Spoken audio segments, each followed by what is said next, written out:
corte independiente es una corte presionada por el poder político, esa es la gran cuestión. Estamos con el presidente del Colegio de Abogados de la Ciudad de Buenos Aires, Máximo von Rüsch. Muchísimas gracias, Máximo, por estar aquí. Bueno, este episodio que se ha visto, esta especie de volantazo de la Corte pidiendo la causa y ahora aclarando que en realidad pedir la causa no implicaba frenar el juicio, ¿tiene que ver con una sensibilidad especial de la Corte ante la presión de la opinión pública? Pareciera, porque, a ver, lo primero inusual fue la medida que tomó la Corte. O sea, después vino la reacción. ¿Y la medida es por presión política? La medida, la verdad que no se explica por qué la Corte hizo eso. Y ese es un poco el motivo, por ejemplo, de la declaración nuestra del colegio y de muchas especialistas y juristas que han cuestionado esto, porque no es una cosa común y lo peor de todo que es en una causa, diría, emblemática. Entonces, que la Corte tome un criterio que obviamente a algunos le preguntan, bueno, pero la Corte puede hacerlo. Sí, la Corte puede hacer lo que quiera, porque por eso es el último tribunal de la República. Sí. Entonces, en materia jurisdiccional, lo que decide la Corte, bueno. Ahora, hay una viejísima jurisprudencia de la Corte, del tribunal, que dice que la Corte interviene solamente.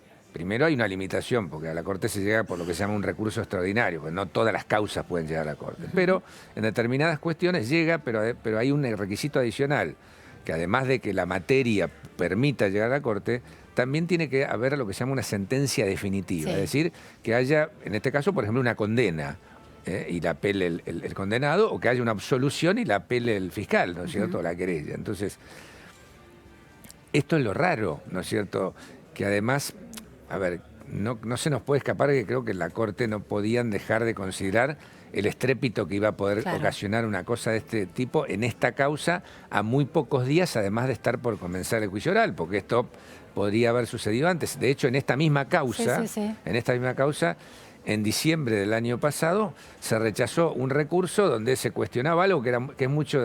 A ver, acá apuntaría a que hay medidas de prueba que se rechazaron, ¿no?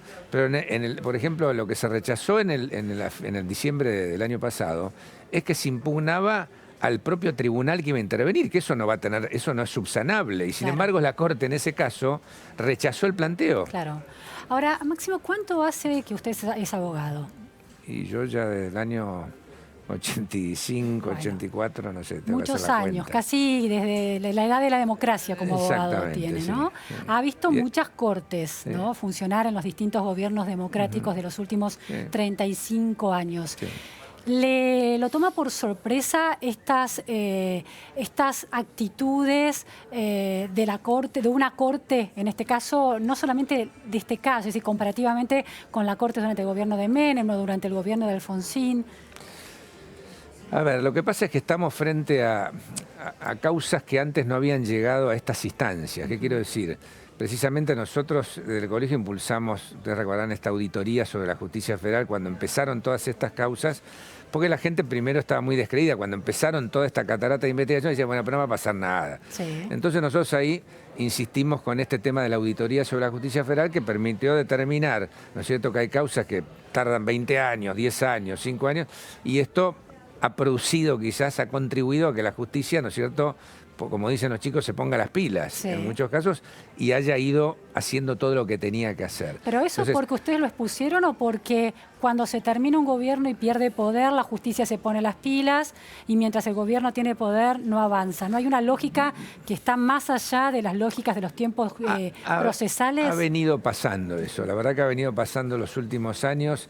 Yo diría que la justicia federal en particular quizás empezó a ser cuestionada en su actuación a partir de algo que obviamente no lo puedo demostrar, pero por lo menos ustedes lo habrán visto varias veces dicho, ¿no es cierto?, que en algún momento de la historia, que habría sido en la época de Menem, ¿no es cierto?, empezaron a haber algunos emolumentos adicionales que recibían los jueces, o al menos esto es lo que se decía. Vuelvo a decir, no lo afirmo, quiero decir, términos lo he leído. De versiones en la opinión pública. Exacto, ¿no es cierto?, de que había un mecanismo que a través de la CIDE o de etcétera, recibía. Bueno, a partir de ahí es como que sobre la justicia federal, diría particularmente de Comodoro Pi, ahí existió toda una cosa así bastante oscura.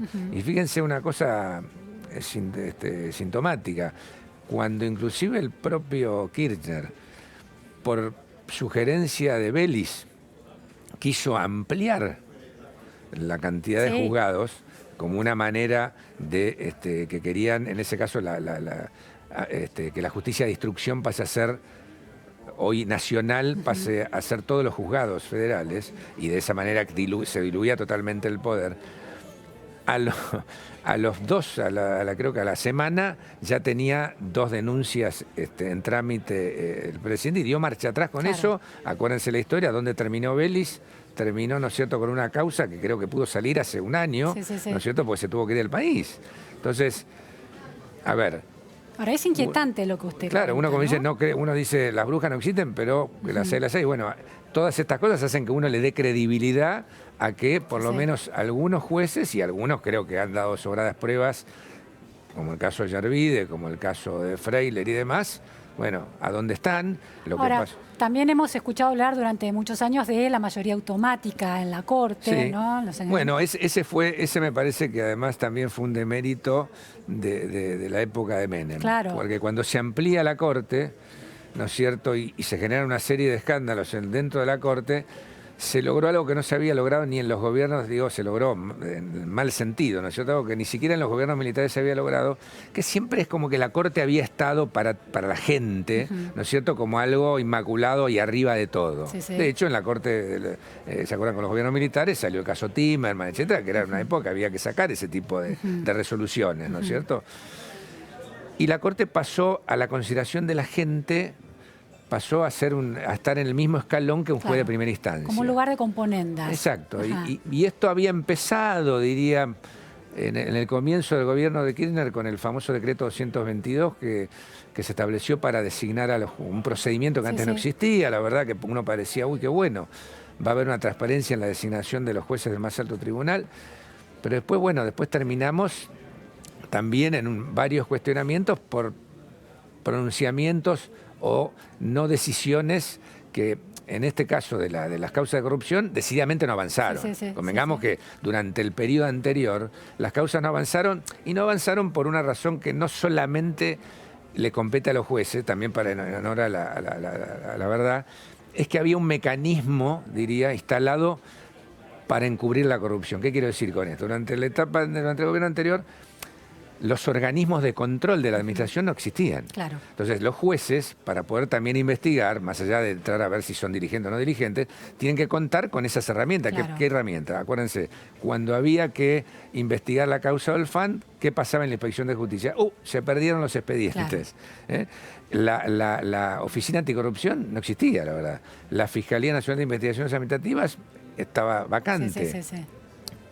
O sea, no había ningún mecanismo, los organismos de control, el único que funcionaba era la Auditoría General de la Nación, pero que hace informes a posteriores, no hace informes anteriores, y además al final hacían muy buenos informes, pero después nunca se los terminaban aprobando, porque la mayoría, ¿no es cierto?, no la tenía la oposición. Entonces, quiero decir, había un sistema para mí diseñado, por ejemplo, ¿por qué avanzó la causa de vialidad? Vamos ahí, porque vialidad, cuando vino el actual director, bueno, dio toda la documentación. Antes uno pedía, y si no se la mandan, ¿qué hace el juez? Claro, no es solamente la lógica política, sino también había una estructura del Estado que no respondía a los pedidos de los jueces. O sea, en combinación, y después vienen los jueces. Pero es decir, había un agravante en ese momento. Entonces, ¿qué pasó con con el cambio de gobierno? Los organismos de control empezaron a entrar en funcionamiento. El gobierno, creo que en eso cumplió, en decir, yo no quiero interferir en la actuación de la justicia, más allá de la relación que sí tiene que tener formalmente y demás, pero esto que uno veía o tenía conocimiento que existían a través de la utilización de la mayoría que tenía en su momento el anterior oficialismo en el Consejo de la Magistratura, que presionaba a los... Eso se dejó de hacer, no se hizo durante este gobierno, ¿no es cierto?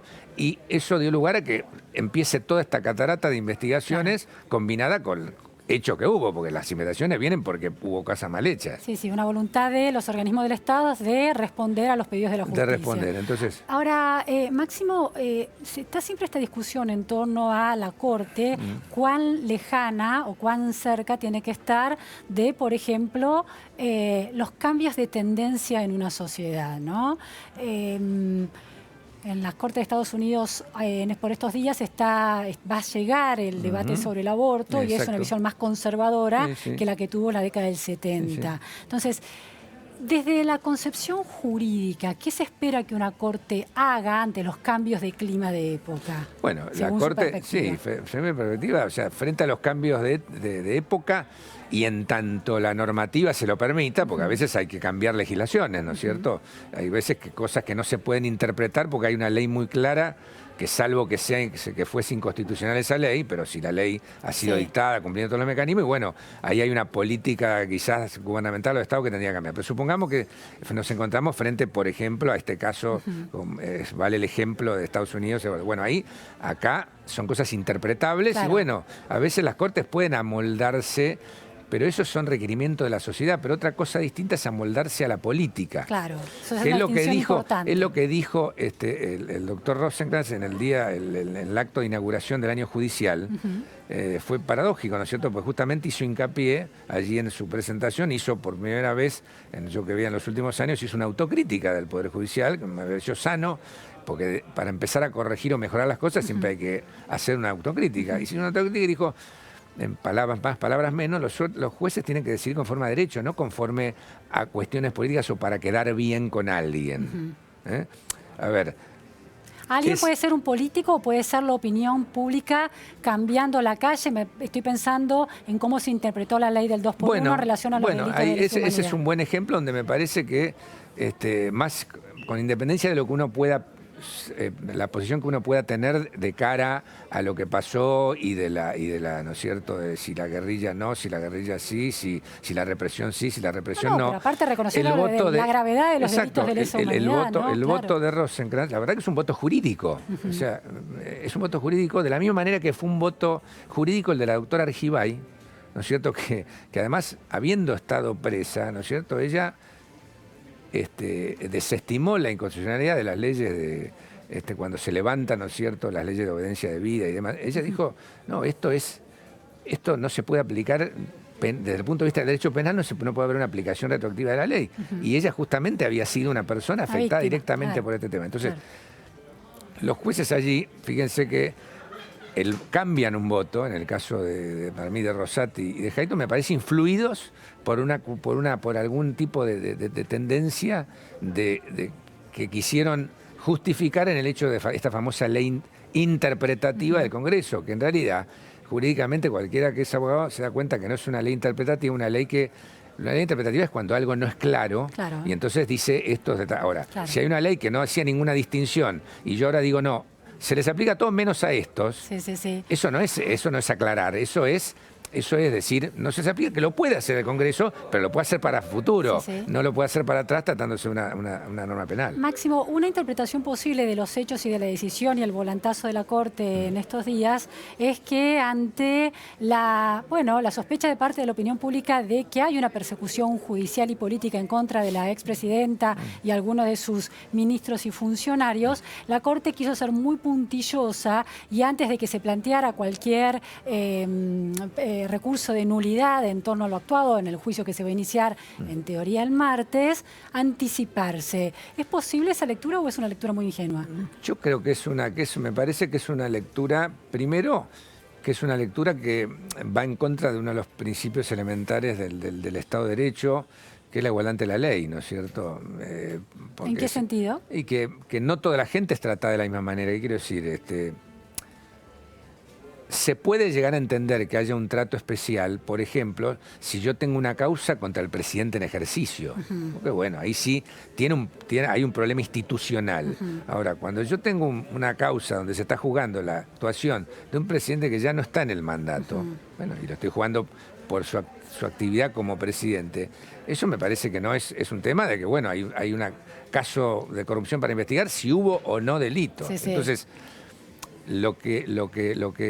además, esta preocupación de la Corte, todos conocemos la implicancia de esta causa. Acá intervino para denegar, por ejemplo, una prueba. Un juez de primera instancia, en la etapa de instrucción, que no hace lugar a una prueba determinada, eso se recurre, va a la Cámara Federal, ¿no es cierto? La Cámara Federal tampoco No le dio hizo lugar. sí. Y después va a la Cámara de Casación, Claro. que hoy se ha convertido en una tercera instancia, porque inicialmente no fue pensada la Cámara de Casación para eso, pero lo cierto que hoy en la práctica es casi una tercera instancia, Sí. que en otro fuera no existe. Sí. O sea que han intervenido 3 instancias que dijeron, no, esta prueba no. Claro. Hasta hay lo que se llama la doctrina de la deferencia, que dice, bueno, cuando ¿quién es el especializado en el barro, por así decirlo, de las causas? Sí, sí. Y los tribunales inferiores. Claro. ¿No es cierto? Y ellos analizaron, 3 tribunales, analizaron que esta prueba, cualquiera Sí, sí, fuese, sí, sí. no es procedente, no es atendible a los efectos de esta causa, que venga la Corte a enmendarle eso, ya de por sí es una cosa que para el resto del Poder Judicial no es bueno, ¿no es cierto? Sí, Que la sí, Corte sí. va a estar controlando en cada causa, que no lo hace porque estos recursos se rechazan de a miles por año. Claro, pero dada la sensibilidad política aquí en Argentina, por instituciones democráticas, pero que todavía tienen un largo camino para ser sólidas, porque la clase política tampoco lo es en los modos en que se comporta, la Corte nos puede pensar que para dar mayor garantía de legitimidad al juicio, actuar antes, preventivamente, es lo mejor, pero es cierto que el tiempo no es el apropiado, ¿no? 4 días antes es... Lo grave es eso, quizás, el Yo tiempo creo en que que lo eso es hace. grave y además que quizás se hubiese anticipado Claro. explicando la decisión y no tener que salir Claro. a explicarla por el estrépito que causó la decisión.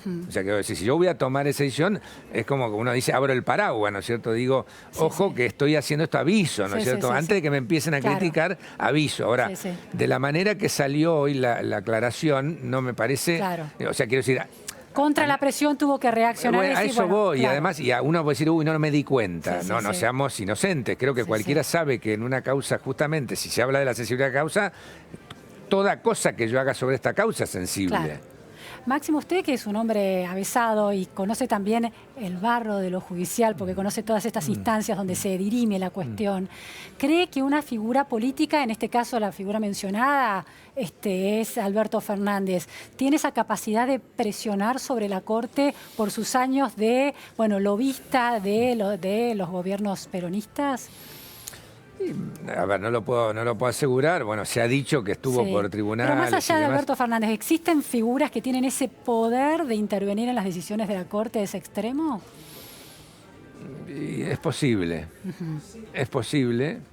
Es posible también que la Corte, ¿no es cierto?, diga, bueno, se vienen las elecciones y lo haya en clave política, diga, no quiero que haya una interferencia en el proceso y entonces demoremos este proceso, lo cual para mí es precisamente lo que combatimos, ¿no es cierto? Es decir, la Corte, la justicia en general, no tiene que ajustarse a los tiempos políticos, Claro. tiene que ajustarse a los tiempos de la causa, porque... hay otras personas, supónganse, hay una persona que está procesada, ¿no es cierto?, o está en un tribunal oral por un homicidio. La pena que le va a tocar es mucho más grave y esa persona va con el mismo planteo a la Corte y Claro. lo sacan zapateando. Claro, claro. Entonces, Sí, sí, sí, eso es lo que entiendo. yo me refería antes cuando decía de la igualdad ante la ley. Claro. Y vuelvo a decir, y respecto de la importancia hasta que dice la Corte, bueno, es una causa sensible, yo estoy seguro, como decía antes, que el juez de primera instancia, la Cámara Federal, la Cámara de Casación, también saben que esta es una Sí, causa sí. sensible y cuando decidieron como decidieron, Claro. sopesaron también esto. No, tampoco, también son, Sí, sí, sí. o sea, todos son conscientes de la importancia y la gravedad de esto. Máximo, tengo una última pregunta, que es esta. Se ha dicho que algunas de las expresiones de Alberto Fernández, mencionando a jueces que van a tener que dar cuenta de las decisiones que han tomado, significaron casi una amenaza.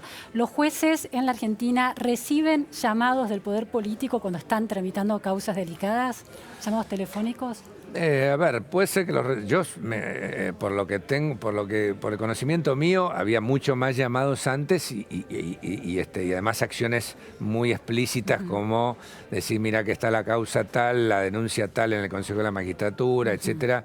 Yo no me consta hoy, por lo menos no he recibido durante esta Administración. ahora, hay un mensaje que es, los jueces no dejan de ser hombres, ¿no es cierto? Y si uno hace un enganche entre cosas que han venido pasando últimamente, y hago quizás lo diga cronológicamente bien o no, ¿se acuerdan? Sale Durañona, el intendente de San Antonio de Areco, a decir que hay que tener una corte adicta. Sí.